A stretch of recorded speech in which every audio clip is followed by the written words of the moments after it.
మహబూబ్నగర్ జిల్లా ఈ దేశంలోనే అత్యధికంగా వలస పోయినటువంటి జిల్లా ఇది. తెలంగాణ వచ్చిన తర్వాత సాగునీరుతోనే జిల్లా రూపురేఖలు మారుతాయి.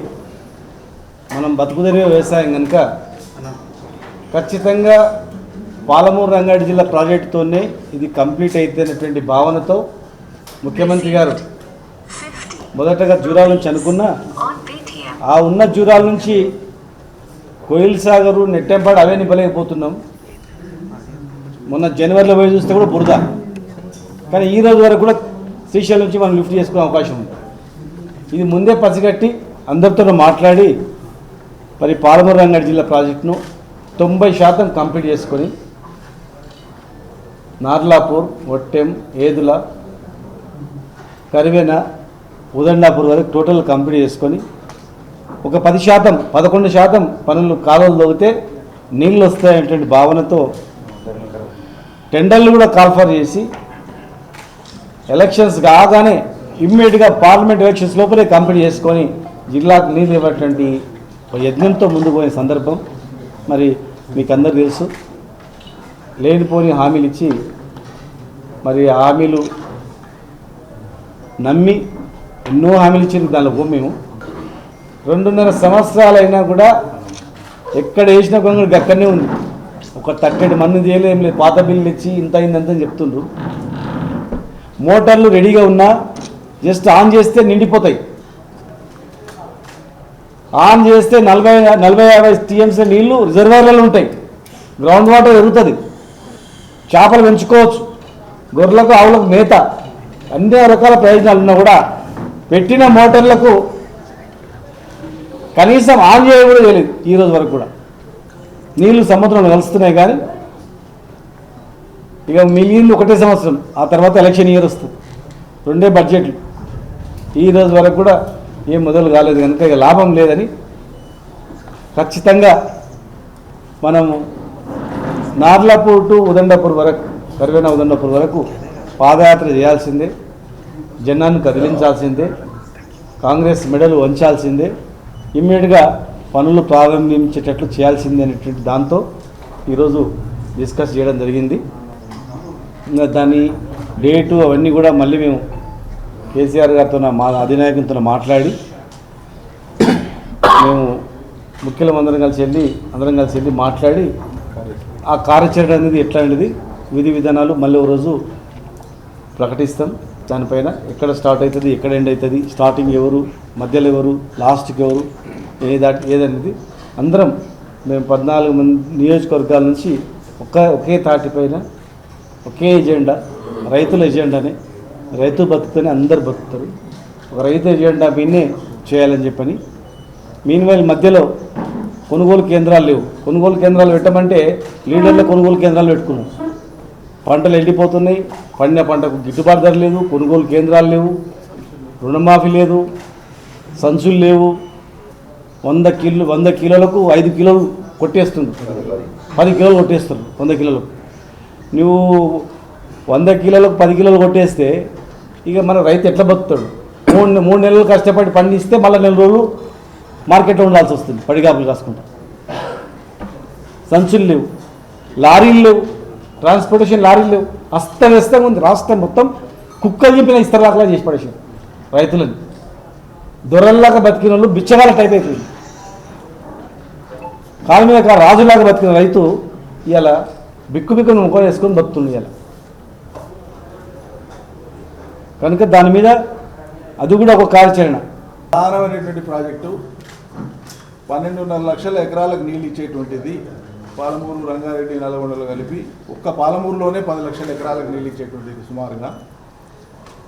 ఇదివరకే మా ప్రభుత్వం ఉన్నప్పుడే 32,000 కోట్ల విలువైన పనులను పూర్తి చేసి 27,000 కోట్ల రూపాయల బిల్లుల చెల్లింపు చేసినాం ఎన్నికల వరకే. వీళ్ళు వచ్చినాక చేసింది పెండింగ్లో ఉండేటువంటి 5-6 వేల కోట్ల రూపాయల బిల్లులు మాత్రం గుత్తదారులకు ఇచ్చింది తప్ప కట్టేడు మట్టి తీయలే. ఆ ప్రాజెక్టుకు అవసరం పాలమూరు బిడ్డ అని భవిష్యత్తులో చెప్పుకోవద్దు. మీరు అసలు ప్రజలు సిగ్గుపడతారు. ఏమి చేయకుండా ఒక్కనాడైనా సమీక్ష చేసినా 50 సార్లు మాట్లాడినాం మేము ఇదే అంశాన్ని తెలంగాణ భవన్కి వెళ్ళి, జిల్లాలు తిరిగేటప్పుడు మాట్లాడినాం. నీకు ఏం కడుపు నొప్పి, ఏం ఆయాసం? ఆడ 2 పిల్లలు ఉంగంగానే కూలిపోయింది కూలేశ్వరం అని మాట్లాడుతుంది. ఇప్పుడు అవే నీళ్ళు దిక్కు. మరి ఇక్కడ పాలమూరులో వంక పెట్టడానికే పేరు పెట్టడానికి ఏం లేదు కదా. మిగిలిన పని చేయడానికి నీకు ఏం ఆటంకం, ఏం కడుపు నొప్పి, ఎందుకు చేయకపోతేవి? మిగిలిన పనులు ఎంత అసలు? వచ్చిన వెనువెంటనే చేసి ఉంటే 2.5 ఏళ్ల కిందనే ఆ పనులు మొదలుపెట్టి చేసి ఉంటే 6-7 నెలల కాలంలో 1500-2000 కోట్లతో అయిపోయాయి. ఆ పని మొదలు పెట్టలే, తట్టెడు మట్టి తీయలే. కానీ దాని మీద అవసరం లేకున్నా ఏదులకెళ్ళి మేము ఢిల్లీకి లింక్ ఇస్తామని చెప్పి 1800 కోట్లతో టెండర్లు పిలిచేసాం. వాళ్ళ బావమరిదికి టెండర్ ఇచ్చింది మొదటి దశలో 1300 కోట్లు. అది అవసరమే లేదు. ఒట్టెం కాడ తూము ఆల్రెడీ పెట్టించిండు కేసీఆర్.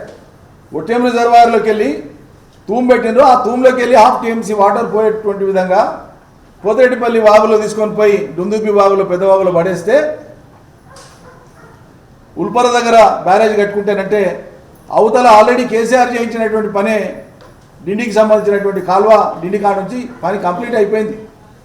డిండి ఎత్తిపోతల పథకానికి సంబంధించి కింద ఉండేటువంటి నల్గొండ జిల్లాలో ఉండేటువంటి పనులు అయిపోయినాయి. దాదాపు 150-200 కోట్లతో చేసేటువంటి ఆ పని చేయకుండా 1800 కోట్లతో ఏదులకి వెళ్ళి టనల్ పెట్టి ఓపెన్ కెనాల్ పెట్టి కొల్లాపూర్ నాగర్కర్నూలు నియోజకవర్గాల్లో ఇదివరకే డెవలప్ అయినటువంటి కేఎల్ఐ కింద డెవలప్ అయినటువంటి ఆయకట్టు సుమారు 15,000 ఎకరాల ఆయకట్టును దీనికోసం కొత్తగా పోగొట్టి ప్రభుత్వ ధనాన్ని వేసేందుకు ఏది పాలమూరు రంగారెడ్డి రిజర్వాయర్లు నిండితేనే వీళ్ళు తలపెట్టిన 1500 కోట్ల పని అయితే ఢిల్లీకి ఉండేటువంటి లిఫ్ట్ ఇరిగేషన్ అయితే ప్రతిపాదించారో అది సాఫల్యమైతే దీనికే గతి లేదు. ఇదే పూర్తి చేస్తలేమంటే దీని మీద ఆధారపడి ఇంకో ప్రాజెక్ట్ పనులను టెండర్లు పిలిచి ఇదేం పని అంటారు? దీన్ని క్షౌరం పని కాదు, కొరుక్కునే పని కాదు, ఇదో తలకాయ ఉన్న పనేనా? 100 సార్లు చెప్పినాం. 100-150 మహా అంటే 200 కోట్లతో 500-600 ఎకరాల భూసేకరణతో మాత్రమే పూర్తి అయ్యేటువంటి విధంగా ఒట్టెం నుంచి డిండికి నీళ్లు తీసుకుపోవడం సాధ్యమని ఇంజనీర్లు చెప్పారు. కాబట్టి ఆయన 2016లోనే కేసీఆర్ గారు దీన్ని ఆలోచిద్దాం, తొందర లేదు, జిల్లా శాసనసభ్యులు చెప్తున్నారు, మంత్రులు చెప్తున్నారు, దీన్ని ఆలోచిద్దామని ఇంజనీరింగ్ అధికారులకు చెప్పి ముందైతే పాలమూరు రంగారెడ్డి కంప్లీట్ చేయండి, డిండికి 7 కెళ్ళాలో మనం తర్వాత ఇచ్చుకోవచ్చు, పెద్ద సమస్య కాదు, 1/2 TMC నీళ్లు ఇది కంప్లీట్ అయ్యి కాలువల లోపల అక్కడ నీళ్ళు ఇచ్చేది ఇచ్చుకోవచ్చు అని చెప్పి దాన్ని పెట్టినారు. ఇవాళ వీళ్ళు ఏం చేస్తున్నారు? దీంట్లోకి వెళ్ళి తీసుకుపోయే ప్రయత్నం చేస్తారు. దీన్ని మేము ఎండగట్టే ప్రయత్నం చేసినాం, ప్రజలకు తీసుకుపోయే ప్రయత్నం. ఎవడు మాట్లాడాడు దీని మీద? జిల్లాల ఉండేటువంటి మంత్రులు కానీ శాసనసభ్యులు కానీ ఏవో మంత్రికి ఏమో కక్షలు కార్పణ్యాలు తప్ప ఏం పట్టవు, ఇంకో మంత్రి ఏమో నిన్న మన కొత్తగా అయింది. వీళ్ళకి ఎక్కడ ఏవి ప్రధానమైనటువంటి సమస్యలు ఈ ఉమ్మడి పాలమూరు జిల్లాలో అనే దాని మీద వాళ్ళకి అవగాహన లేదు. ఇక ఆయన మరీ విచిత్రంగా మాట్లాడతాడు. పాత మంత్రి అయితే అన్ని ప్రభుత్వాలలో ఆయనే ఉంటాడు, ఇప్పుడున్న ప్రభుత్వంలో ఆయనే ఉంటాడు, పోయిన ప్రభుత్వంలో ఆయనే ఉంటాడు, అంతకుముందు ప్రభుత్వంలో ఆయనే ఉంటాడు, గత ప్రభుత్వాలు అన్నీ అన్యాయం చేసిన ప్రజలు కానీ మాట్లాడతాడు. ఇక ఇంత జీవేనా ఏమన్నా అర్థం కాదు. మాట్లాడేటప్పుడు మాట్లాడితే ప్రజలన్నీ ఏమనుకుంటారు అనేటువంటి సోలు కూడా ఉండదు. పాలమూరు రంగారెడ్డిని ఉద్దేశపూర్వకంగా పక్కకు పెట్టినారు. దిగుబడి అంచనా 1,50,00,000 మెట్రిక్ టన్నులు. ఈ 1,50,00,000 మెట్రిక్ టన్నులు ప్రభుత్వం చెప్పిన లెక్క ఏంటంటే మేము వచ్చేది వాళ్ళు చెప్పింది 1,40 వస్తుందని చెప్పారు.